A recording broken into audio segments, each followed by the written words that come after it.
There were many instances of protest against the establishment of British rule in India. The wars fought by many kings against the British were all in their own self-interest. After the First War of Independence, in 1857, many changes and effective reforms were brought in. Improvements in transport and communication, journalism, establishment of organizations, and changes in administration saw people getting engaged in huge numbers in many provinces. Lord Lytton brought in Domestic Papers Control Act in 1878 to exercise control over the Indian publications, and Lord Ripon brought an Ilbert Bill to bring in uniformity in the judicial system. Certain organizations tried to protest against this in Europe and were successful. The freedom struggle assumed a specific direction as a result of protests all over the country. To avoid armed struggle, the British adopted certain strategies. Consequently, the British government declared the supremacy of the Queen in 1858 and announced that Indians were British citizens. Through this step, the British government declared provision of better amenities to Indians. In the subsequent developments, the aristocratic new generation who learnt English started fighting for their rights in a constitutional manner. This led to the establishment of Indian National Congress. Indian National Congress. Right from the time of Raja Ram Mohan Roy, the minds of middle-class people of India were getting prepared to face new challenges. Towards this end, many organizations were established throughout the country. Among them, the Hindu Mela, the East India Association, Pune Sarvajanik Sabha and the Indian Association were prominent. They had limited scope and interests. They were waiting for a national-level integration to happen at an appropriate time. An opportunity came handy for organizing such an all-Indian organization. In the year 1885, a retired English officer, A. O. Hame, established the Indian National Congress. It worked towards creating political awareness and nationalist attitude. In spite of the diversity in India, the Indian National Congress struggled to kindle the patriotic feelings of Indians. It published papers in the local languages and started debates on political problems. As a result, the people became aware of the political situation and its problems. The British realized the growing strength of the Congress and started implementing its divide and rule policy. They separated Hindus and Muslims through their manipulative techniques. In spite of this, the Indian National Congress was able to formulate positive plans of action related to national issues. By the end of the 19th century, differences surfaced in the Indian National Congress. Based on the plan of action, beliefs and type of struggle adopted by them, they were identified as moderates and extremists.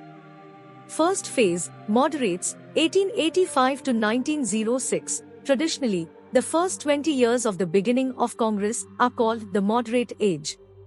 Among the moderates, M. G. Ranade, Surendranath Banerjee, Dadabhai Nauroji and Gopal Krishna Gokhale were prominent. The moderates trusted the British administration and their impartiality. They used to place their requests and appeals before the government within the constitutional framework.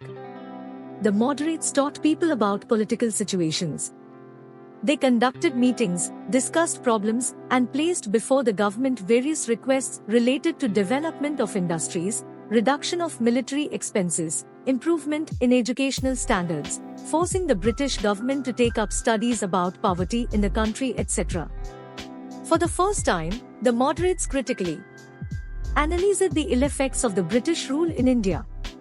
They placed before the people facts and figures about the drain of Indian wealth into England.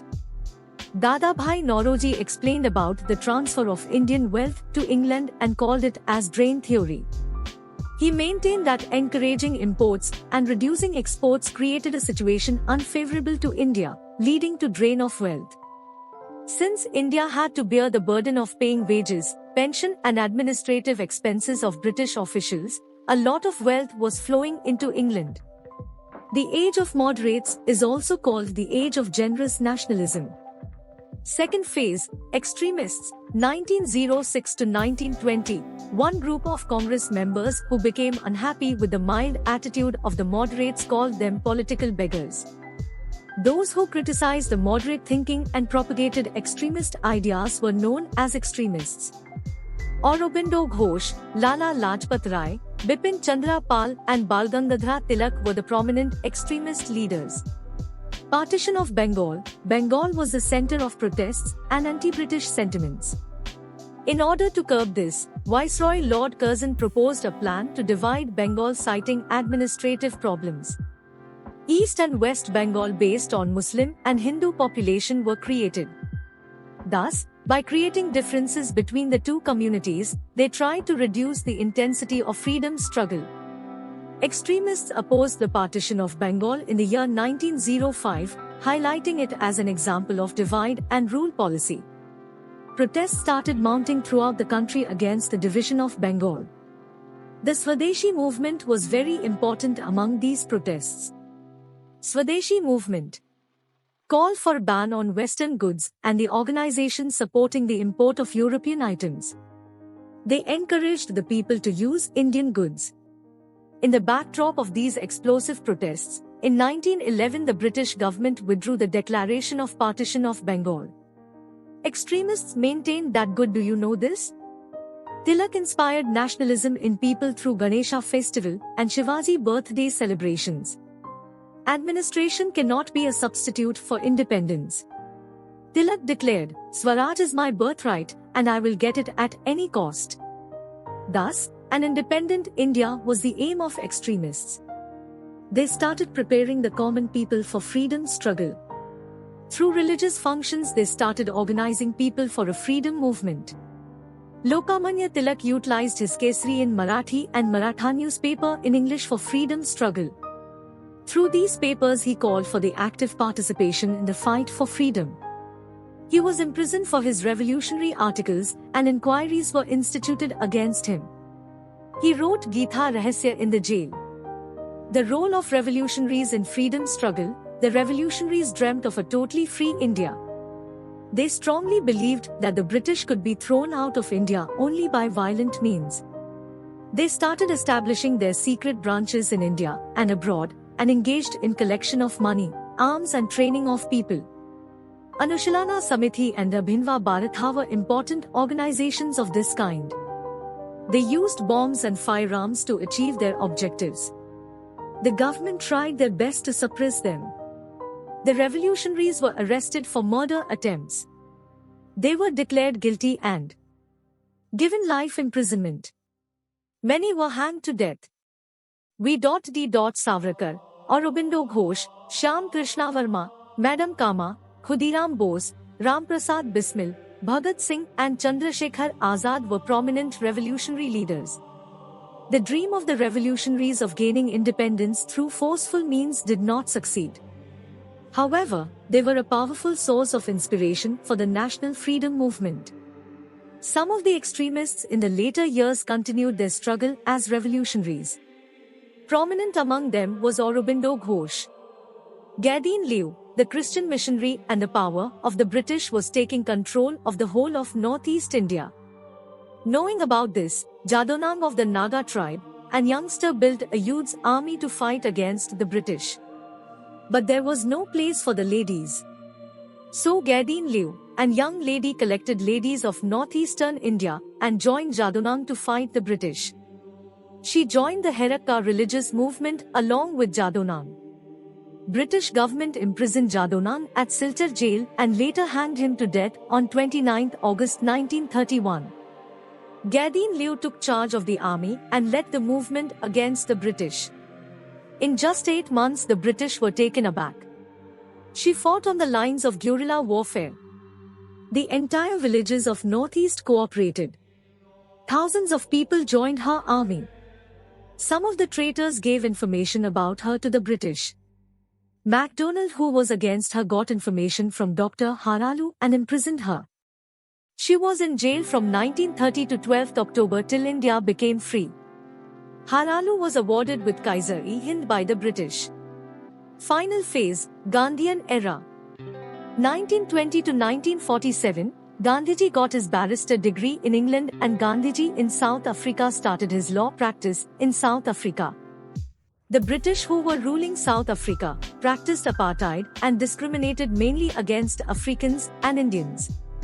People who were employed in low-paid jobs were not allowed to travel on trains along with the white people and could not eat along with them.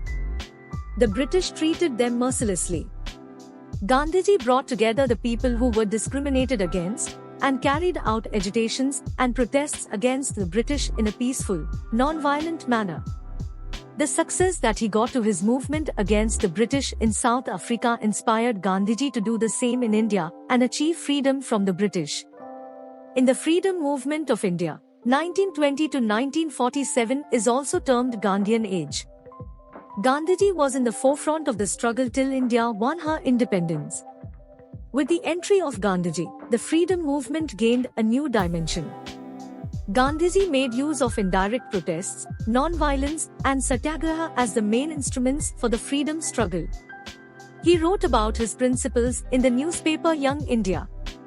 Satyagraha was his main political weapon. The British government brought into force many regulations with a view to suppress the increasing revolutionary activities. The most important of them was the Rowlatt Act in 1919, which gave the judges power to arrest and interrogate people based on mere suspicion. Gandhiji protested against this inhuman act through Satyagraha. It gained support throughout the nation. Thousands of Indians participated in these protests against the British. Jallianwala Bagh massacre, Punjab witnessed widespread protests against Rowlatt Act. As the protests turned violent, the control over Amritsar city was given to General Dyer. Dyer imposed military rule in the city and banned all demonstrations against the British rule. The protesters had decided to assemble at Jallianwala Bagh. They were not aware of this ban. About 20,000 protesters had assembled in this demonstration against the Rowlatt Act. This peaceful demonstration was in progress in high-walled Jallianwala Bagh, which had narrow entrances.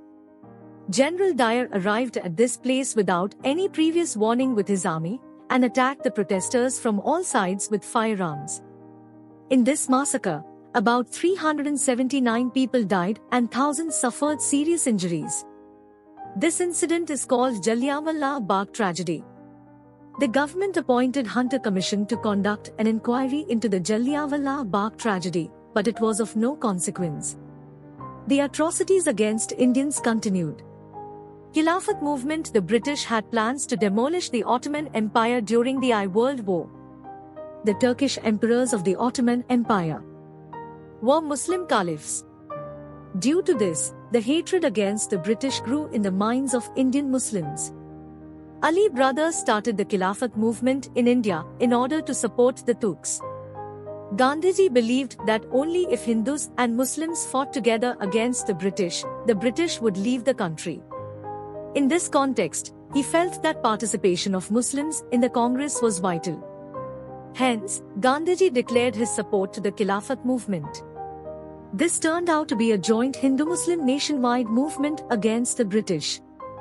Many national leaders and the Congress took active part in the Khilafat movement. Non-cooperation movement. In the year 1920, Gandhiji gave a call for a non-cooperation movement against the British. Students supported his call by abstaining from schools and colleges. Lawyers remained away from courts.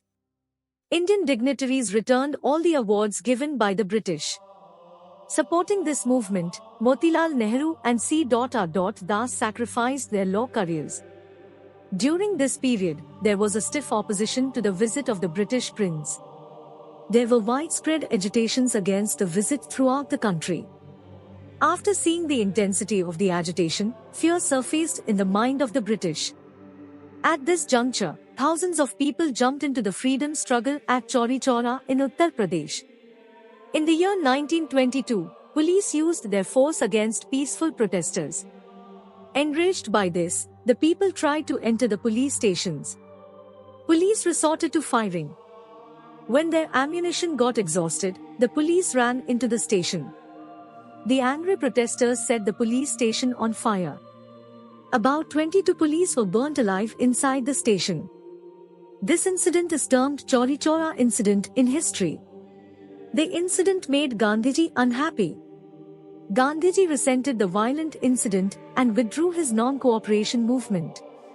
The British government considered Gandhiji responsible for the violent event.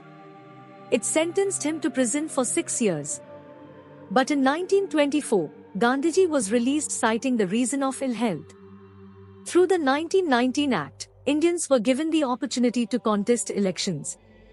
However, since the atrocities and injustice by the British were continuing, some congressmen rejected the act.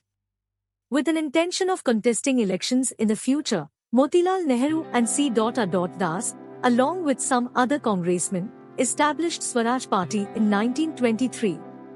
Through this party, they wanted to enter the Legislative Assembly and oppose the policies of the British from within. In the subsequent Belgaum Conference held in 1924, Gandhiji approved of the plan of the Swaraj Party and accepted it as a part of the Congress plan. Thus Swaraj Party became a part of the Congress. According to the Government of India Act of 1919, there was a proposal to appoint a commission at the end of 10 years. This commission was to examine the impact of the 1919 Act, suggest suitable changes if needed, and submit it to the government. Accordingly, in 1927, the British government appointed the Simon Commission under the leadership of John Simon. This commission did not have a single Indian as the member. Treating it as an insult to India, the Congress boycotted the Simon Commission. There were widespread demonstrations during the visit of Simon to India. The people started shouting, "Simon, go back." Wherever the Simon Commission went, it witnessed demonstrations, hartals and agitations. During this time, Lala Lajpat Rai, who was the leader of the movement, died after being injured in police caning. This made the Indians fight much more intense. With an intention to reduce the hatred towards the government, as soon as the commission's work was over, the British government decided to call a meeting of the Indian representatives and have a discussion with them. The result was the Round Table Conference. In the year 1929, under the presidency of Jawaharlal Nehru, a Congress session was held in Lahore. During this conference, the Congress declared that Purna Swaraj was their aim. On 26 January 1930, the Congress celebrated Independence Day all over the country and supported the Lahore Declaration. This conference entrusted the responsibility of organizing the civil disobedience movement to Gandhiji. Civil disobedience movement Gandhiji, after assuming the leadership of civil disobedience movement, submitted a charter of 11 demands to Viceroy Irwin. He had conveyed that if these demands were not met, he would start civil disobedience movement. One of the demands was abolition of tax imposed on salt. But Irwin did not consider Gandhiji's demands. As a result, in the year 1930, Gandhiji travelled from Sabarmati Ashram to Dandi in Surat on foot with his followers to produce salt in the seashore. In this manner, he started the civil disobedience movement. This event in history is popular as Dandi March. Vidyalakshmi Pandit, Kamala Nehru, Vallabhbhai Patel, Rajgopalachari, Babu Rajendra Prasad and thousands of others who participated in the civil disobedience movement were arrested. This agitation spread to many parts of the country. As mentioned earlier, as per the decision of the British government to call a meeting of the Indian representatives, the first Round Table Conference was held in 1930. The result was that the British understood they could not take any decision without the participation of Indian leaders. In this conference, an opportunity was created to allow untouchables to be represented separately. In order to enable them to participate in the conference, Gandhiji and other Congress leaders were released from prison. But Gandhiji and the Congress refused to attend the conference. Representatives of the princely kingdoms, leaders of different communities like P. R. Ambedkar, M. R. Jaikar, Tez Bahadur Sapra, Muhammad Ali Jinnah, Srinivas Shastri and others took part in the conference. Approval was given to matters like dominion status, responsible government and casteist representation at the conference. But since the Congress did not participate there, the conference was not productive. In order to bring the Indian National Congress to the conference and help Britain achieve its objectives, Viceroy Irwin met Gandhiji and discussed certain proposals. The result of this discussion was the Gandhijian Pact in 1931. In the subsequent developments, the Congress gave up its civil disobedience movement and agreed to participate in the Second Round Table Conference. Muhammad Ali Jinnah and B. Ambedkar participated in this conference. In this conference, B. Ambedkar asked for separate constituencies for the depressed classes during elections. This was not acceptable to Gandhiji. As a result, there was difference of opinion between Gandhiji and Ambedkar. Hence, even the two round table conference ended without any conclusions. But the British government declared that they would recognize the depressed classes' request for separate constituency. Gandhiji began up a fast unto death agitation.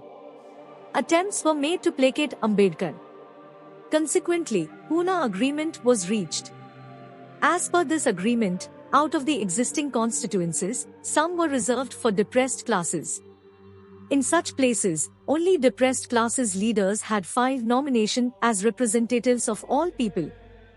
Instead of a separate constituency, some areas were reserved for the depressed classes. The British government wanted to bring a union government at the centre and provincial governments in the states.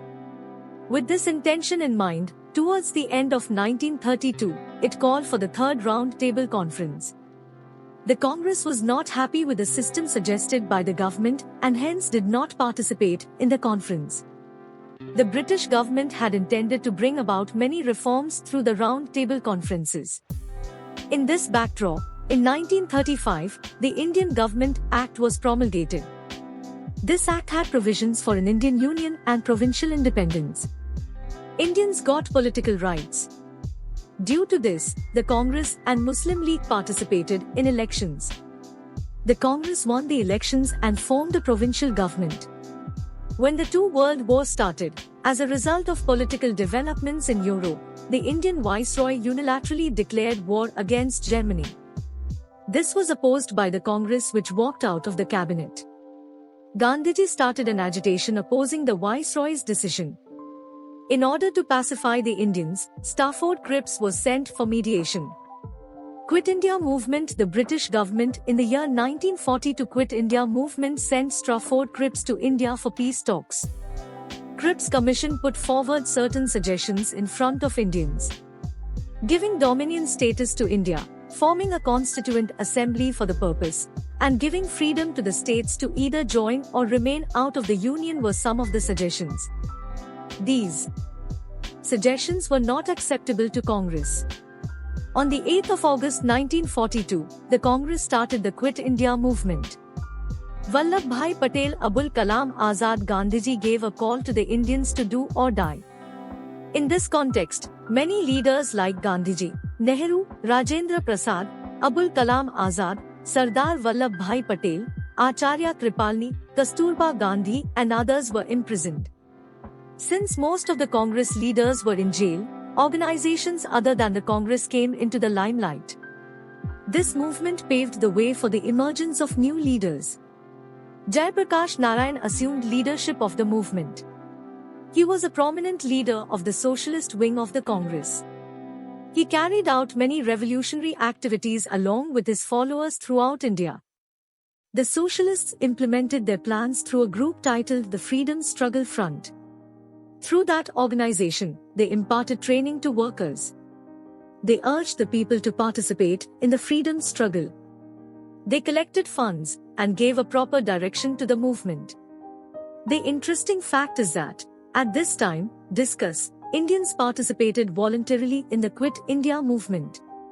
Why? A movement began outside the borders of India for its freedom. In this context, the efforts of Subhash Chandra Bose are unparalleled. After the 1937 elections, the Muslim League was not called to participate in the government. When in 1939, the British government unilaterally declared that India too would participate in the Two World War, the congressmen in the cabinet resigned their posts. At this juncture, Muslim League celebrated Vimukti Divas.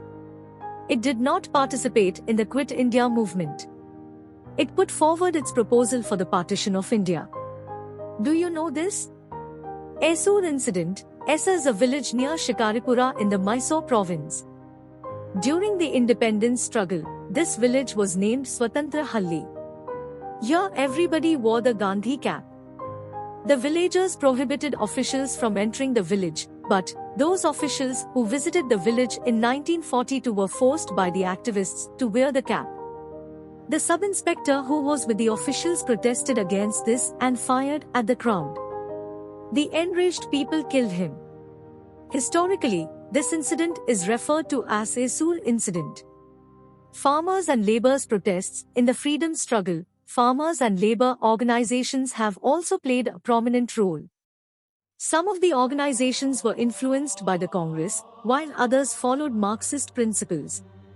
During the British rule, farmers in many places revolted against landlords and European planters. They refused to grow indigo in Champaran district. They staged agitations against land tax.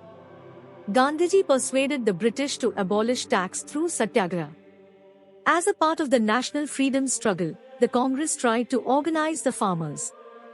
Gandhiji had influence over the activities of farmers in Champaran, Kheda and other areas. Influenced by the Indian National Congress, the farmers who were oppressed in the areas of Tebhag, Malabar etc. rose in revolt against landlords and the British. The farmers' problems merged with the non-cooperation movement, civil disobedience and Quit India movements. Many protests were organized under the banner of Kisan Sabha. The protests used to be pro-Congress and, at times, anti-Congress. The Telangana farmers' revolt challenged the Andhra Reddy landlords and the Nizam's Razaks. Bengali farmers revolted against exploitation by landlords. In Maharashtra, the farmers protested against low wages. Laborers' revolt. The labor movement started in Calcutta in the year 1827. People started getting organized to fight for their rights in jute and textiles industries and the railways. The railway porters staged agitation in railway stations by shouting slogans and demanded higher wages from the British officials. The Printers' Union of Calcutta and the Bombay textile workers created national awareness. The Madras Labour Union was established. Subsequently, many labor unions were born. The Congress supported these movements of the labor organizations. The tribal movements. The Tax and Forest Act implemented by the British East India Company provoked the tribal revolt. Of the tribal rebellions, the Santalas revolt and Munda movement are prominent. In this regard, the Halgali Hunters rebellion in Karnataka is noteworthy. The Santala tribal revolt can be termed India's first movement. These Tiavanbialis lived in Bengal and Orissa hillocks. When the permanent landlord system was brought into force by the British, the people of this community became destitute. Their lands went to the landlords. The landlords, moneylenders and the British government behaved in a way that triggered intolerance in the Santalas. The company exploited the decency and peace-loving attitude of the Santalas. Enraged by this, the Santalas held secret meetings and decided to loot the landlords and prominent citizens. The agitation became intense in Barhat area and also in Bhaktpur and Rajmahal. The rioters killed their enemies. As a result, the landlords and moneylenders ran away. The government used the army to stem the revolt and was successful. Many rioters were arrested. Although the revolt by the Santalas ended, it lent its voice to many similar protests later. Subhash Chandra Bose, the most prominent among the revolutionary Subhash Chandra Bose fighters of India, was Subhash Chandra Bose. Although he secured the 4th rank in the Indian Civil Services examination, he rejected the prestigious post in the British service and took an active part in the freedom struggle. He was popularly called Netaji.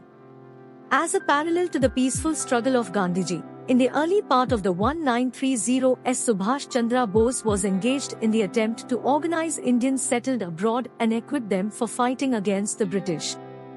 He traveled to Vienna, Berlin, Rome, Istanbul and other countries, and inspired the Indians there to support their motherland. The rise of communism and socialism in Europe influenced the Congress in India and led to certain changes.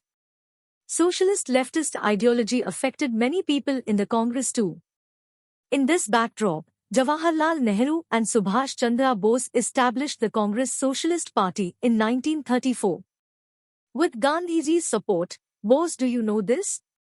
India must be freed before the Germans come. Every defeat England received in Europe should loosen the hold of British imperialism on India. We should stop talking about Britain's survival either with the help of the empire or with India's assistance.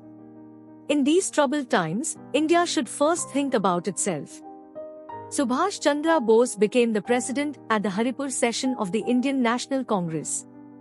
However, a difference of opinion arose between Gandhiji, who displayed a soft attitude towards the war policy of the British, and the harsh attitude shown by Subhash. Subhash objected to the reluctance of Gandhiji to request international help at that time. In 1938, at the Tripura session of the Congress, even against Gandhiji's opposition, Subhash Chandra Bose became the president of the Congress. With that, the gap between Gandhiji and Subhash widened. The plans of Subhash Chandra Bose, who desired to stay within the Congress and fight the British, suffered a setback. Disappointed with the Congress and Gandhiji's techniques, Netaji left the Congress and established a separate party called Forward. Do you know this? I vow before God that I will liberate India and its 38 crore people who are my countrymen. Even after independence, I will be forever ready to shed even the last drop of blood for the survival of my country. Subhash Chandra Bose Bloc. This party aimed to bring in progressive, fast changes. Subhash opposed the war preparations of the British and the participation of India in the World War. As a result, he was arrested by the British. Desiring to join hands with the enemies of the British, and thereby defeat the British, Subhash Chandra Bose escaped from house arrest and left for Germany. He gained the support of the German dictator, Hitler, to make India free. He tried to establish an army with the help of Indian war criminals in Germany. Through Azad Hind Radio, he broadcast his speeches to the Indians. He joined hands with Ras Bihari Bose, who had organized Indians to fight depending on the fate of Japan in the war. Ras Bihari Bose has established the military wing of the Indian Independence League at Tokyo and named it Indian National Army. Later, he gave up the leadership of the INA to Subhash Chandra Bose. At this juncture, Subhash Chandra Bose gave the call Delhi Chalo. He urged the Indians, "Give me blood, I will give you freedom." There was a ladies' wing in the INA named Jhansi Regiment. Captain Lakshmi was the commandant of this regiment. In this manner, Subhash had planned a military strategy through Rangoon to capture Delhi, which was in the clutches of the British. By that time, thousands of soldiers of the INA had prepared themselves to occupy Delhi. Towards this end, as per Netaji's command, they began an armed attack on the Burma border. Fierce fighting took place between the British and the INA.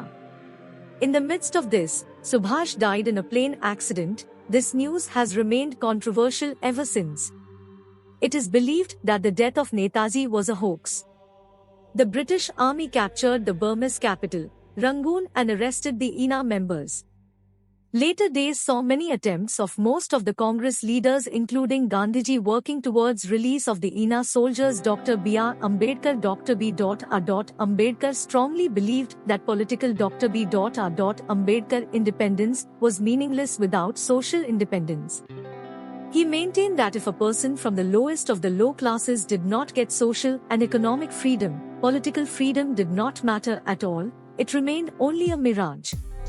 He did not see India as only a non-living political entity, but as one which had a living side to it, with feelings and emotions too.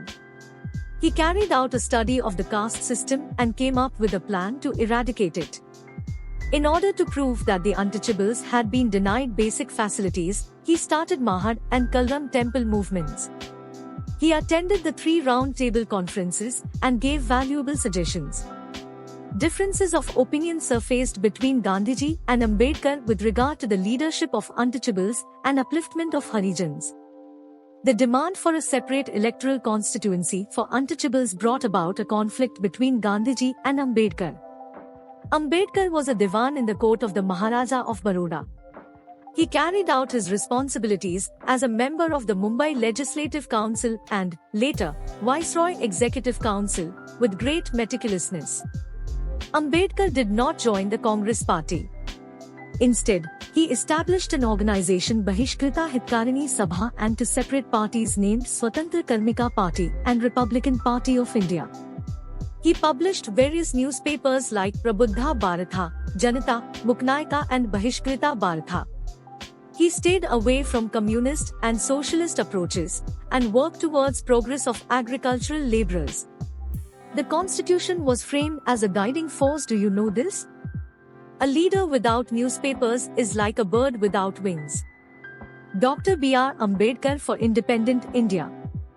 Dr. Babu Rajendra Prasad was chosen as the President of the Constituent Assembly. Later, Dr. B.R. Ambedkar was unanimously chosen as the Chairman of the Constitution Draft Committee. He advocated equality in the Constitution and gave legal protection against practice of untouchability. The Indian Constitution considers practice of untouchability a crime. After independence, Dr. B.R. Ambedkar became the Law Minister. Though he had been inspired by modernism, intellectualism and Western philosophy, Ambedkar activity, read the biography of Dr. B.R. Ambedkar, remained faithful to his native principles. In the eve of his life, he gave up Hinduism and embraced Buddhism. He believed that the same change that Marxism brought about through violence and bloodshed could be brought about by non-violence and peace through Buddhism. He was posthumously awarded the Bharat Ratna for his lifetime achievements. Jawaharlal Nehru entered the freedom struggle through Home Rule agitation. He was a prominent leader in the non-cooperation movement of 1920 and was the president of Lahore Convention in 1929. During this convention, the objective of Purna Swaraj, a totally free India, was declared. When Gandhiji withdrew the non-cooperation movement, Nehru got disappointed. Nehru's ideas gave a new direction to political activities. He was influenced by communist ideology. As a result, communist leanings became strong in the Indian National Congress. Consequently, Nehru and Subhash Chandra Bose established the Congress Socialist Party. Nehru was the president of the 49th Convention of the Indian National Congress. He declared that the Congress should stay away from the imperialist war being fought at the international level. He argued that Charkha and Harijan movements were not very effective. At that session, he appeared to have moved away from Gandhiji's ideology. At the 50th Convention of the Indian National Congress, Nehru adopted a softer approach towards his socialist and communist ideas.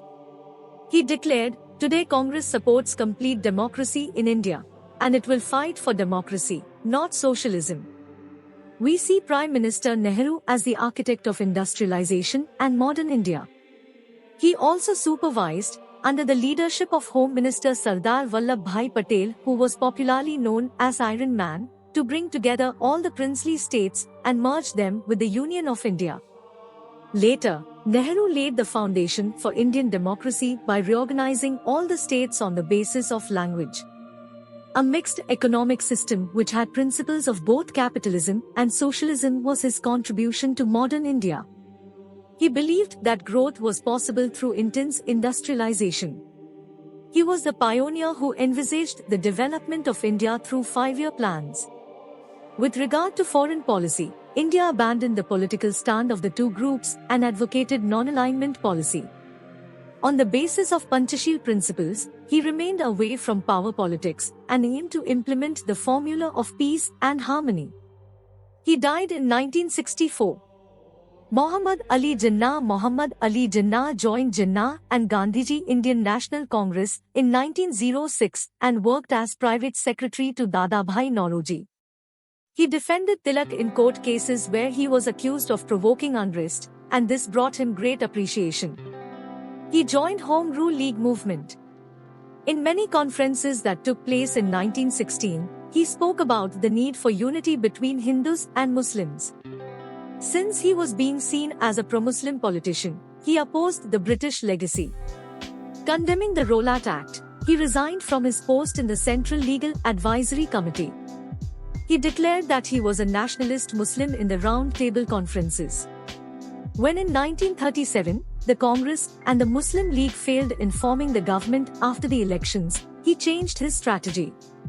As the days of declaration of freedom for India neared, he intensified his demand for Pakistan in many ways. He was successful in dividing the nation during the time of independence. Partition of India. Throughout the freedom struggle, the Congress supported a united India. The Muslim League, on the other hand, kept on demanding a nation for Muslims. In the Lahore session of the Muslim League that took place in 1940, Jinnah declared that Hindus and Muslims could never form a country. After the Two World War, the Labour Party came to power in Britain. It adopted various measures to solve the political imbroglio in India. It sent a cabinet mission to have talks with India about self-rule. This commission had talks with the Congress and Muslim League and suggested federal form of government for India. It also recommended formation of a constitution preparation assembly and establishment of an interim national government. A difference of opinion arose between the Congress and Muslim League with reference to formation of interim government. The Muslim League gave a call to observe 16 August 1946 as Direct Action Day, pressing for the formation of a separate nation. Due to this, widespread communal riots took place throughout the country. In Bengal alone, thousands of innocent Hindus were brutally murdered by fundamentalist Muslims within a span of 48 hours. The Muslim League did not participate in the Constituent Assembly, which met under the leadership of Rajendra Prasad. Relations between the Congress and Muslim League had worsened a great deal. At this time, the British government, declaring that it would transfer power soon, sent Lord Mountbatten as Viceroy to India in March 1946.